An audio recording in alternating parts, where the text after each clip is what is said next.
বিরতির পর স্বাগত। রাজ্যে চুরি ঘটনা অব্যাহত, রাজধানী আগরতলাতেও একই অবস্থা। জানা গেছে যে সরস মেলায় একজন ঘুরতে যায় তার বাইক রেখে, আর তারপরে এসে দেখতে পায় যে তার বাইক আর নেই। বুধবার কাকরাবনের যুবক সুব্রত দাস তার TR03N7113 নম্বরের পালসার বাইকটি নিয়ে মেলায় ঘুরতে আসেন বন্ধুর সাথে।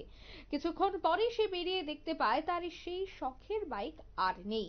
এই দৃশ্য দেখে যেন তার মাথায় আকাশ ভেঙে পড়ে, কারণ সে কৃষি কাজ করে টাকা জমিয়ে 1 বছর আগেই সেই বাইকটি কিনেছিল। প্রতিদিন সকালে ঘুম থেকে উঠে সেই বাইক নিয়েই সে বেরোতো তার কাজের জন্য উদ্দেশ্যে। এবং দেখা গেছিল যে তিনি আন্তর্জাতিক যে মেলা প্রাঙ্গণ, সেই হাপানিয়া মেলা প্রাঙ্গণে আসেন সরস মেলা দেখার জন্য, আর তখন এই মেলায় এসে তার বাইক চুরি হয়ে যায়। ইতিমধ্যে পুলিশের তিনি দ্বারস্থ হয়েছেন। তবে প্রশ্ন উঠছে যে এই সরস মেলায় প্রচুর পরিমাণে পুলিশ মোতায়েন রয়েছে, টিএসআর মোতায়েন রয়েছে, কিন্তু তারপরেও কিভাবে চুরি কাণ্ড সংগঠিত হয়, পুলিশের চোখে ধুলো দিয়ে কিভাবে চোরের দল এই সমস্ত জায়গা থেকে চুরি কাণ্ড সংগঠিত করছে, প্রশ্ন কিন্তু স্বাভাবিকভাবে উঠছে।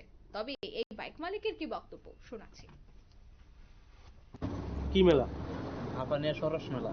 হ্যাঁ, তো এদিকে দিকে বাইকটা রেখে গেছিলাম, রোডের সাইডে রেখে গেছিলাম গাড়ি।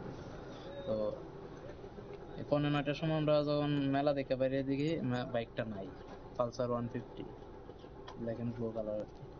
মানে কোন জায়গা থেকে আসছিল? কাকরাবান থেকে আসছিলাম। কটার সময় ছিল? তো 7টার দিকে দিকে পড়ছিলাম। মানে বাইকটা কোন জায়গাতে রাখছিল? এই হাপানিয়ার ফার্স্ট গেটটার দিকে, মানে ডোমিনোসের উল্টা দিকে আর কি, অপর পাশে আর কি, রাস্তার এই পাশে। থানাতে জানাইছেন নি? হ্যাঁ জানাইছি। কোন থানাতে জানাইছে? আমতলী থানায় জানাইছি। কি কইছে পুলিশ? তারা কইছে মানে 2 দিনের মধ্যে জানাইবো। তো আমরা এফআইআর কপিটা দিতে কইছিলাম, তারা এফআইআর কপি গেলে ওখানে কেস করতে করতে কি লগে লগে কি লেখলে কি লগে লগে এফআইআর হয়ে যাবে। তারা কইছে জানাইবো, 2 দিন পরে ফোন করতে হবে। বাইকটা কবে কিনছিলেন? তো 1 বছর গণে গেছে, 1 বছর মোটামুটি হয়ে গেছে, 4 দিন বাকি আছে। নতুনই কিনছিলেন? কি নাম আপনার? সুব্রত দাস। সরস মেলায় বাইক চুরি, আমতলী থানা কর্তৃপক্ষের বিরুদ্ধে মামলা গ্রহণ না করার অভিযোগ রয়েছে।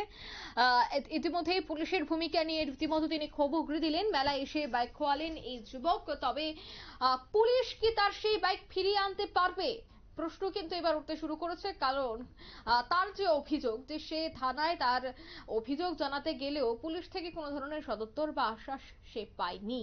আর এই বিষয়গুলিকে কেন্দ্র করে আবারও কিন্তু পুলিশের ভূমিকা। অন্যদিকে তার এই বাইক সে ফিরে পাবে কিনা তা নিয়েও কিন্তু এক প্রকার অনিশ্চয়তা তৈরি হয়েছে। নিয়ে নিচে ছোট্ট একটি বিজ্ঞাপন বিরতি, সঙ্গে থাকুন।